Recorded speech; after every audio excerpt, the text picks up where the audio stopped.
Hi Rosies, I am Alexandra Mayer-Graysick, CEO and head designer of Sabika, and I'm here with my mom, Karen Mayer, founder of Sabika.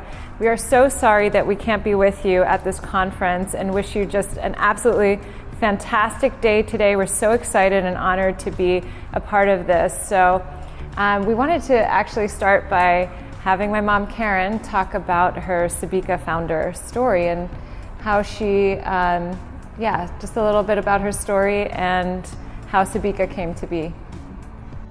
Hello, Roses. This is Karen. I am very honored to be asked to share my story. And my story, my personal story, is much more than the Sabika founder story. It all actually came together. My whole life story started to make sense when I created Sabika.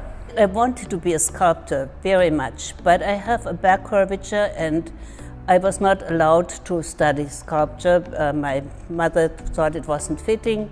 So I thought of something that was artistic, but where she was pleased that I could possibly teach it at some point and make a living of it, and that was textile design. Textiles intrigued me. I like the textures, I like to touch them, and it had something of the sculpting as well in it. But I did not want to be a teacher, and I did not really know what to do with this. But there was one lecture that I went to over several semesters, and it was called The Psychology of Fashion. That lecture turned out to be very important for my whole path and even into how we design today at Sabika. The psychology of fashion taught me why people dress the way they dress and what message they give by what they wear and how they wear it, with knowing it or not knowing it. And that intrigued me very much, so I learned to look at people and read them, really read their inside from what I saw on the outside. But after I studied it, I didn't know what to do with it. I forgot about it for a while. I got a job offered in advertising. It was in Vienna in Austria, and it was the largest advertising company in Austria at the time. I was an account manager assistant, and I learned a lot of things there. I was usually the one who put photo shoots together and who looked for the models and to talk to the creative. And it taught me, in hindsight, a lot of things. So I met my husband. My husband was working with the Austrian Chamber of Commerce, and he had to go to Brazil. And I was so glad that I had a reason to get away from my job, from everything. And I started, we went to Brazil. I was not allowed to work, which at the time I loved, because I come from the generation where I was waiting for Prince Charming to find me, and then I would live happily ever after. Didn't quite turn out like that. I think I lived very happily, but not because of Prince Charming. My husband had started a business here in America, where he helped European companies that couldn't quite make it in this country to market their products to be permanently successful. And because he used to work for the Chamber of Commerce, he had a lot of contacts, and he had talked to Europe's largest cotton factory. One night I was invited with the head of this, the largest factory here in Pittsburgh, at Wright Seafood in Bridgeville, I believe. And by the end of the night, my husband had convinced this man that I would be the perfect person to market their fabrics here in America. Now, I was not convinced, but he had convinced this gentleman, and I got the job more or less on the spot. The reason that my husband said I would be so good with it was because I had, and I forgot to mention that when we came here, I had started a little business. And I have to say, I started all my businesses without any penny, because I was never daring to invest into my ideas. I always felt I had to prove, and the ideas had to prove from day one that they would work, and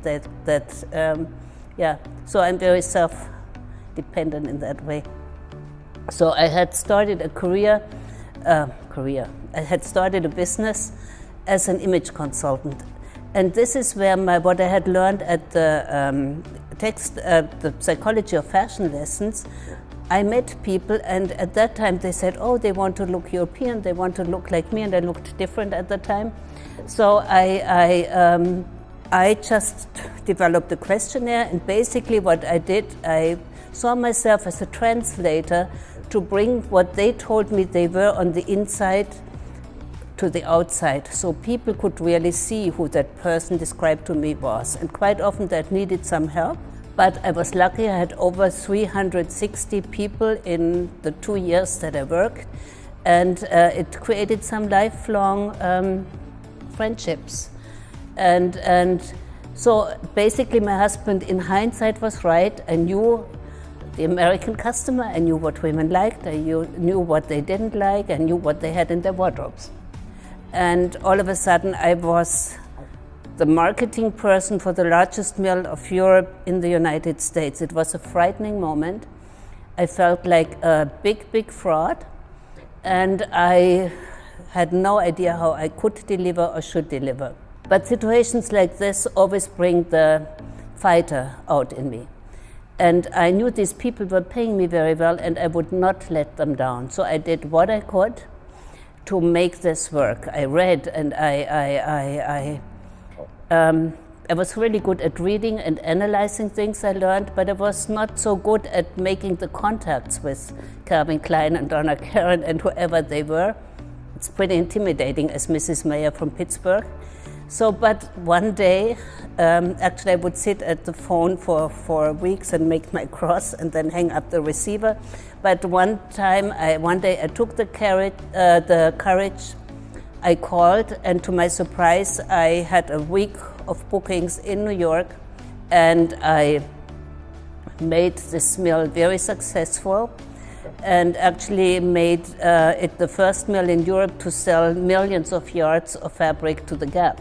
So all of this, the image consulting, the trend forecasting, even my fashion psychology classes, and even the fact that my mom thought nothing would ever become of me, all of this really worked together. I became a fighter. I became someone very aware of every moment and of the opportunity in every moment. And I came home one day to find out that my husband had lost his business. I was 50 years old. All my friends were getting ready to retire, more or less. And here I was, and I knew I could not be employed by anybody because I had never worked for a big company. I was always independent, but I had dabbled a little bit as a hobby consultant in a direct selling company. Although I would have never chosen to buy at a party because nobody even invited me ever to a party, but I knew there was a customer who liked to get that help in selecting what looked good on them, and that really loved that route of shopping. And I also knew if I would start direct selling, I wouldn't need to pay overhead. I could work from my home. I could if I sell something, I know it is going to be paid. It was the perfect thing to get started. And I have to say, for the first time in my life, I was 50, I knew I didn't have much time left. I knew I would, maybe I didn't know, but assumed that I could either end up under a bridge or I would continue on living a good lifestyle. So I decided for the good lifestyle. But I was ready to give it all it took, and it took a lot. For the first 2 years, I was all by myself. I had no name, there was no collection. I had a wonderful person, Sabina in Austria. That's where the name Sabika comes from, Sabina and Karin. I wanted to make sure she's forever engraved into our company, because I could not pay her product at the time because we had not only lost the money, we had basically lost everything. But she believed me, she trusted me, and she gave me the first 100 pieces on consignment.